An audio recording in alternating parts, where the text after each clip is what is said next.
Hello, it's Claire Riley Entrepreneur, and today I wanted to talk about what happens when your business growth explodes, and how crazy it can be. And it's just a constant, so that's happening to us right now, and it feels like it's a constant, it's kind of like holding the reins and sort of letting them slide through your fingers a bit because it's got to go, and then reining them back in, and then letting it go a little bit, and then reining it back in. And that's exactly what it feels like. So just a little bit of a story then. So 2017 August, we had 8 staff. Now, I could say that it was ticking over, but there was so much that we wanted to do that we couldn't do. And there was so much I needed to do because I just couldn't give it to anybody else. Everybody else was basically some kind of production, whereas I did absolutely everything else. So I was just unable to sort of do anything in the business really. So we started recruiting for more resource creators at the time. So we just started recruiting more staff. But the thing is, you get to a certain point and then you think, oh, I've got so many staff now, they need a manager. So you get a manager, and this is mainly in production. So you get a manager, and so you choose your best and your most experienced. But the thing is, what you're doing then is you're taking them away from actually doing the creation. So you've taken away your best and most experience, bearing in mind that nobody in the company at this point has even been there that long because it's not existed that long. And it's a unique role as well. So it's not like they could have learned it somewhere else and bring it in. They've just got to learn it in the company. So that does make it pretty tricky. So then from there, you kind of lose them from the shop floor. And they're using a lot of their time managing people who've just come into the company. And then it gets to a point where you keep doing that and then they can't cope because there's too many staff. There's too many staff for them to be able to do it, really.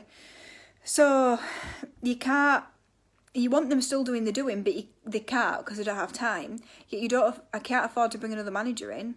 And the other thing is that you don't really have anyone in the company who could manage it because they've only been there 3 months and they don't really know the job that they're doing, never mind managing it.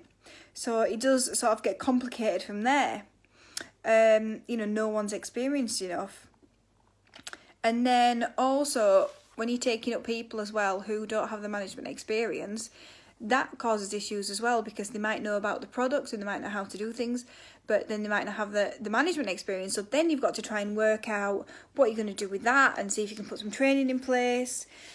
It's just all a bit crazy when your business growth just explodes. So then naturally, because you've got more people, you want to create more product so that you can take on more. You get another manager. In.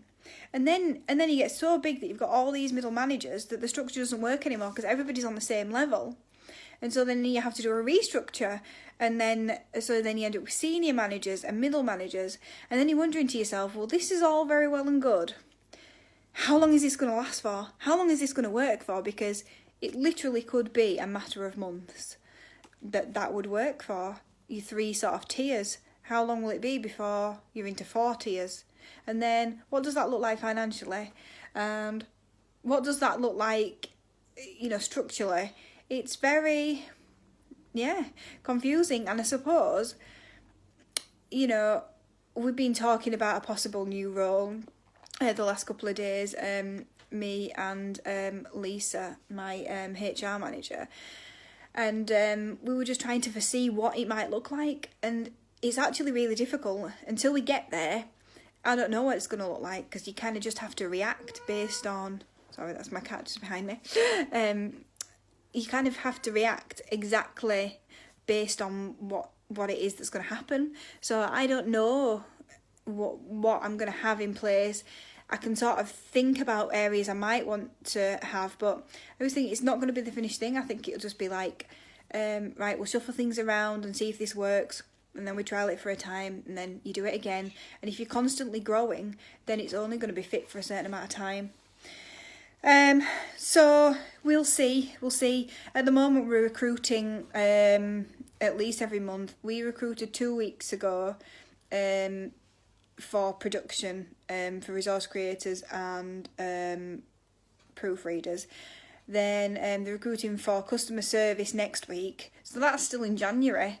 Looking for sales. And then we're recruiting again in February for production again, resource creation and proofreading. So who knows? I don't know how long the new structure that we've only had in place for 3 months will be there for. But sort of just go with the flow. But yeah, that's what happens when your business growth explodes. You basically don't know what's happening. You just have to react, and you just have to try and pull the reins in all the time and be like, no, right, formalise this.